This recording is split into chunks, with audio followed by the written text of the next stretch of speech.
चीनमध्ये कोरोनासारख्या नवीन HMPV व्हायरसचा धुमाकूळ. भारत सतर्क, परिस्थितीवर बारकाईनं लक्ष. चीनमधल्या रुग्णांमध्ये लहान मुलं, वृद्धांची संख्या जास्त.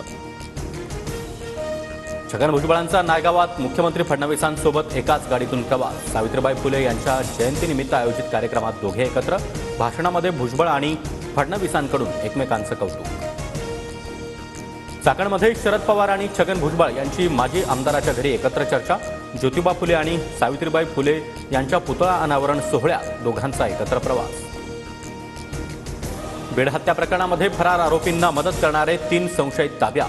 धारूरच्या कासारीमधून डॉक्टर संभाजी वायबसे यांच्यासह दोघे ताब्यात. SIT प्रमुख बसवराज तेली यांच्याकडून तिघांची कसून चौकशी सुरू. सूत्रांची माहिती. मंत्री धनंजय मुंडेंच्या राजीनाम्यासाठी मराठवाड्यातील आमदारांची अजित पवारांकडे मागणी. मुंडेंच्या राजीनाम्याबाबत राष्ट्रवादीचे आमदार आग्रही. सूत्रांची माहिती. अजितदादांच्या भूमिकेकडे लक्ष. अजित पवारांना अडकवण्याचा वाल्मिक कराडचा प्लॅन असावा. कराड पोलीस स्टेशनला आलेल्या गाडीवरून खासदार बजरंग सोनवणेंचा निशाणा. गाडी मालक आरोपींना मदत करत असल्याचा देखील आरोप. बच्चू कडूंचा दिव्यांग कल्याण विभाग अध्यक्षपदाचा राजीनामा.